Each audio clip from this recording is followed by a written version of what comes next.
उन लोगों को 12 घंटे आंखें झपकाए बगैर खड़े रहना पड़ता था, चाहे वो थकन से जितने भी चूर हो जाए उन्हें खड़े रहना पड़ता था, क्योंकि जंगल में बहुत सारे एलियन थे जो उन पे हमला करने को तैयार थे, जिसकी वजह से वो यहाँ से निकल नहीं सकते थे। किसी ने कुछ सालों पहले यहाँ से दिन के टाइम भागने की कोशिश की थी, लेकिन जैसे ही अंधेरा होता वो मॉन्स्टर उसकी उसकी स्मेल सूंघते हुए उसके पीछे भागने लग जाते थे। गुड़िया ने खाना ढूंढते वक्त यहाँ पे हर दरख्त पे निशान लगा दिया था और वो इस इलाके से काफ़ी हद तक जानकारी हासिल कर चुकी थी। फिर उसने दिन के टाइम यहाँ से भागने की कोशिश की उन निशानों को देखते देखते, और वो कुछ हद तक इसमें कामयाब हो भी गए। लेकिन जैसे ही वो किसी एक मुकाम पे पहुंची तो उसने देखा कि दूर दूर तक से दरख्त ही दरख्त है। उससे उसने ये अंदाज़ा लगाया कि यहाँ से निकलना बिल्कुल ही नामुमकिन है, वो यहाँ फंस चुके हैं। बूढ़ी औरत ने उसको पकड़ लिया और उसको लेके वापसी की तरफ आई।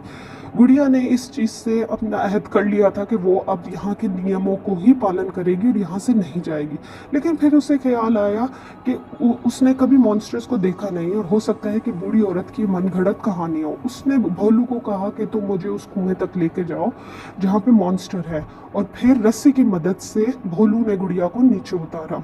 जैसे ही गुड़िया नीचे गई तो उसने देखा कि वहाँ पे कोई मॉन्स्टर नहीं है, जबकि बहुत सारी इंसानी औजार और अशिया वहाँ पे मौजूद है।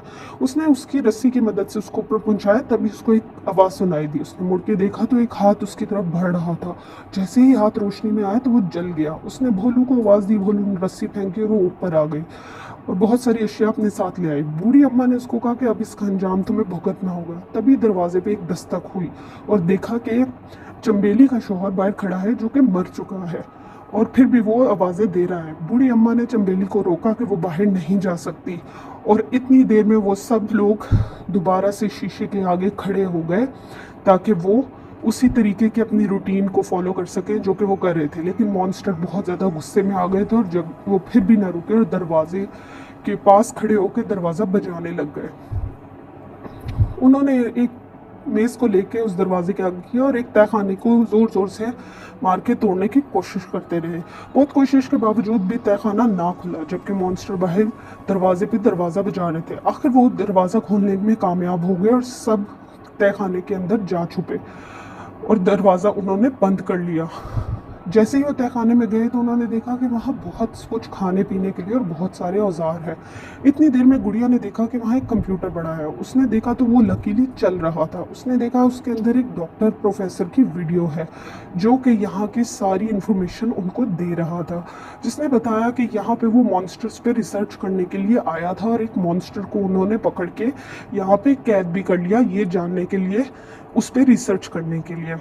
लेकिन उसके बावजूद वो ये चीज़ हासिल ना कर पाया, और फिर उसने यहाँ पे पूरा रास्ता बताया कि किस तरीके से चौकी 129 पे वो पहुँच के यहाँ से निकलने में कामयाब हो सकते हैं, क्योंकि वहाँ पे नदी के पास एक बोट है जो कि तैयार है। ये सुन के गुड़िया बहुत ज़्यादा खुश हो गई कि अब वो यहाँ से फाइनली निकल सकते हैं। सुबह जब वो लोग तहखाने से निकले तो उन्होंने देखा कि मॉन्स्टर ने पूरे के पूरे घर को नष्ट कर चुके थे।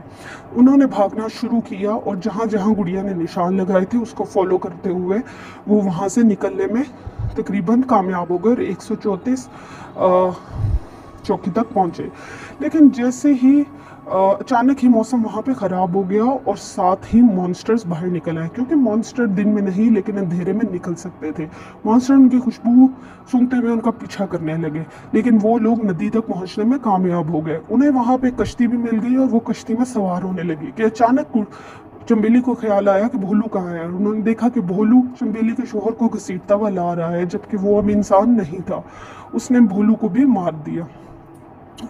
लेकिन वो लोग कश्ती में सवार हो गए और वहाँ से निकलने में कामयाब हो गए। कुछ अरसे बाद गुड़िया उस डॉक्टर पे रिसर्च करते हुए उसकी लाइब्रेरी में पहुंची।